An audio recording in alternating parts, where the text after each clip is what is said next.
तो बहुत से मेरे सब्सक्राइबर्स मुझसे पूछते हैं कि सर ये क्या रिलेशन है कि एफओएमसी नंबर्स आने के बाद बीटीसी बढ़ता है, थोड़ा सा डंप होता है, और क्या रिलेशन है बीटीसी और इकोनॉमी में। तो ये थोड़ा इंटरेस्ट रेट, इकोनॉमी, ये थोड़ा कंसेप्ट क्लियर कीजिए। ओके, तो आज के इस वीडियो में आज वही डिस्कस करेंगे। तो स्टे ट्यून, एंड तक सुनना बहुत इंपॉर्टेंट है। देखो, हमेशा मार्केट याद रखना, कोई भी मार्केट हो, चाहे क्रिप्टो मार्केट हो, स्टॉक मार्केट हो, या कमोडिटीज़ हो, या गोल्ड मार्केट हो, तो ये जो मार्केट्स है ये अप या डाउन या किसी बुल रन में जाते हैं या डाउन ट्रेंड में जाते हैं, तो इसके पीछे रीज़न होते हैं, वो होते हैं इकोनॉमिकल रीज़न। ठीक है, किसी कंट्री ने इंटरेस्ट रेट बढ़ा दिए और किसी कंट्री ने इंटरेस्ट रेट कम कर दिए, उसके हिसाब से पैसा अलग अलग मार्केट्स में घूमता रहता है। ठीक है, तो इसके पीछे बहुत सारे फैक्टर्स होते हैं, इकोनॉमिकल फैक्टर्स, लेकिन एक बेसिक जो फैक्टर्स है वो होता है इंटरेस्ट रेट, आपका इन्फ्लेशन रेट। तो जैसे इन्फ्लेशन बढ़ता गया तो बैंक्स जो है, सेंट्रल बैंक जो है जैसे फेडरल रिजर्व वगैरह, वो इंटरेस्ट रेट कंट्रोल करने के लिए बढ़ाते हैं। ओके, इंटरेस्ट रेट बढ़ेगा तो इन्फ्लेशन फिर कंट्रोल में आ जाता है। तो ये सारी उनकी मतलब स्टेप्स होती है जो गवर्नमेंट करेक्टिव एक्शन इसको बोलते हैं। तो गवर्नमेंट करेक्टिव एक्शंस लेती है और इन्फ्लेशन को कंट्रोल करने के लिए इंटरेस्ट रेट, मनी प्रिंटिंग, ये सारे फैक्टर्स उनके कैलकुलेशंस होते हैं, उसके बेसिस पे वो करते हैं। तो जैसे जैसे गवर्नमेंट्स अपने जो स्टेप्स लेंगे तो उसके हिसाब से फिर अलग अलग मार्केट्स में पैसा घूमता है और मार्केट फिर वैसे रिएक्ट करता है। ठीक है, तो लास्ट टाइम आपने देखा था मार्च 2020 के बाद इंटरेस्ट रेट जो गवर्नमेंट ने पूरे गिरा दिए थे, राइट। तो मार्च 2020 के बाद ही पूरा बुल रन आपको देखने मिला, स्टॉक मार्केट में भी आपने देखा और क्रिप्टो मार्केट में भी आपने देखा। तो यही कारण होता है कि बड़े इंस्टीट्यूशंस और जो हेज फंड्स है या बड़े बड़े और प्लेयर्स है, तो ये जो है बिटकॉइन को भी एक एसेट क्लास की तरह देख रहे हैं।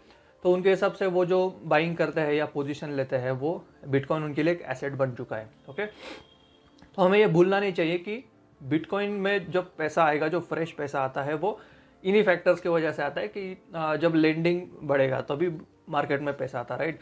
तो एक रिलेशन आपको मैं समझाता हूँ इस केस में। देखो, इंटरेस्ट रेट जो है आपका, इंटरेस्ट रेट जब बढ़ते जाते हैं तो स्टॉक मार्केट गिरते जाता है। ठीक है, बिकॉज क्या होता है ना, कंपनीज लेंडिंग बंद कर देती है। आप भी सोच लो कि जब आप उधार लेते हो या लेंडिंग करते हो या बैंक से पैसा लेते हो, अगर इंटरेस्ट रेट बहुत हाई है तो आप पैसा नहीं लोगे, राइट, कम पैसा लोगे, ले सकते हो लेकिन कम लोगे, राइट। और जब इंटरेस्ट रेट गिरते गए, समझो बैंक्स के इंटरेस्ट रेट गिरते गए, तो लेंडिंग बढ़ जाता है, कंपनीज पैसा उठाती है और मार्केट में फिर फ्रेश पैसा भी आता है। ओके, तो ये जब पैसा आता है मार्केट में तो ये कहीं ना कहीं तो इन्वेस्ट होता होगा ना। तो ये जो सारा पैसा है वो अलग अलग मार्केट्स में चला जाता है। ओके, तो मार्च 2020 के बाद जो इंटरेस्ट रेट पूरे गिरा दिए थे सेंट्रल गवर्नमेंट, यूएस गवर्नमेंट ने, तो उसके बाद हमें पूरा बुल रन वहाँ पे दिखा।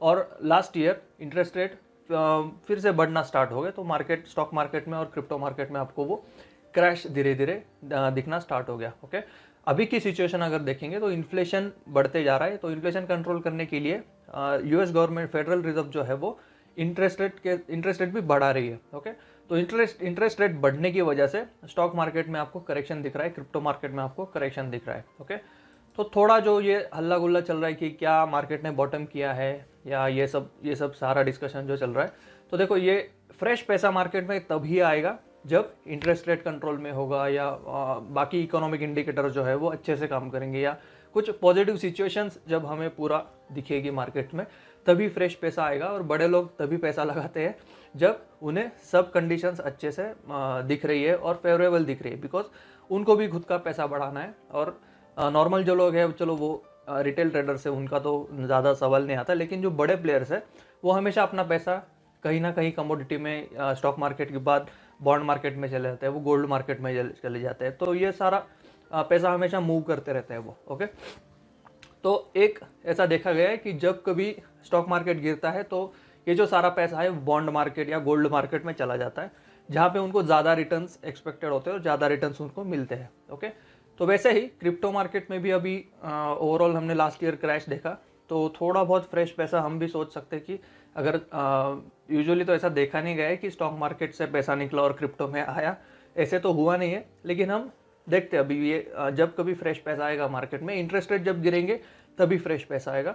तो अभी तो अप ट्रेंड में है, जो यूएस गवर्नमेंट हर महीने इंटरेस्ट रेट बढ़ा रही है, तो वो अप ट्रेंड में ही चलता जा रहा है। तो धीरे धीरे अगर वो कम होना स्टार्ट हो जाए तभी हम क्रिप्टो मार्केट में थोड़ी ग्रोथ हम देख सकते हैं। ओके, दूसरी और एक इम्पॉर्टेंट चीज़ है, FTX जो क्रैश हुआ उसके बाद बहुत सारी इन्वेस्टिगेशंस अभी चल रहे हैं। ओके, तो US गवर्नमेंट और से उनकी जो SEC है, जो जैसे सेबी अपनी है वैसे ही उनकी SEC है जो कंट्रोल करती है, रेगुलेट करती है, तो वो अभी इन्वेस्टिगेशन चल रही है बहुत सारी कंपनीज पे। ओके, लास्ट FTX पे तो इन्वेस्टिगेशन चल ही रहा है, वो आपको पता है, लूना में भी चल रहा है। और लास्ट आई थिंक 1-2-3 दिन पहले न्यूज़ आई थी कि DCG, ओके, DCG कंपनी है जो कॉइनडेस्क है और ग्रे स्केल और जेनेसिस, ये तीनों की जो पेरेंट कंपनी है उसका अभी इन्वेस्टिगेशन चल रहा है। ओके, तो अगर आप सोचो, आप बड़े प्लेयर हो, क्या आप इंस्टीट्यूशन हो, आप बड़े आपके पास बहुत सारा पैसा है और आप अलग अलग मार्केट्स में पोजीशंस लेते हो। ओके, तो एज ए इंस्टीट्यूशन आप किसी मार्केट में पोजीशन तभी लोगे जब आपको सारी चीज़ें अच्छे से रेगुलेटेड दिख रही है, कंट्रोल में दिख रही है, और आपको डर नहीं होगा कि आपका पैसा वहाँ पे नीचे जा सकता है या फिर कम हो सकता है, राइट। तो क्रिप्टो की अगर सिचुएशन देखें तो FTX के बाद अभी DCG का नंबर है, बहुत सारी कंपनीज अभी बैंकरप्सी भी फाइल कर रही है, तो ये सारी दिक्कत, अभी क्रिप्टो का माहौल इतना अच्छा नहीं है।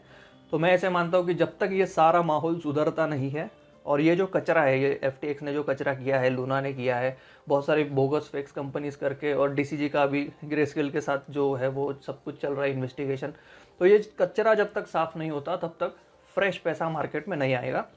तो ओवरऑल आप देखेंगे तो ये थोड़ा मुझे अभी स्लो डाउन ही लग रहा है, और नेक्स्ट ईयर अभी अपना हाफिंग तो होने वाला है बिटकॉइन का, तो वो भी अपने पास एक रीज़न होता है कि धीरे धीरे अगर इंटरेस्ट रेट गिरना स्टार्ट हो जाए और बिटकॉइन हाफिंग का पास में आ जाए तो मे बी नेक्स्ट ईयर या थोड़ा टाइम लग सकता है इस बार बुल रन आने में। अभी आपको ये सारी चीज़ें लॉजिकल लग रही हो तो वीडियो लाइक कर दो सबसे पहले, और चैनल सब्सक्राइब कर लो और फॉलो करते रहना। बहुत सारे वीडियोस अभी हम थोड़ा डिस्कशन करते रहेंगे बीच बीच में, और मिलते हैं फिर नेक्स्ट वीडियो में। Take care, bye bye.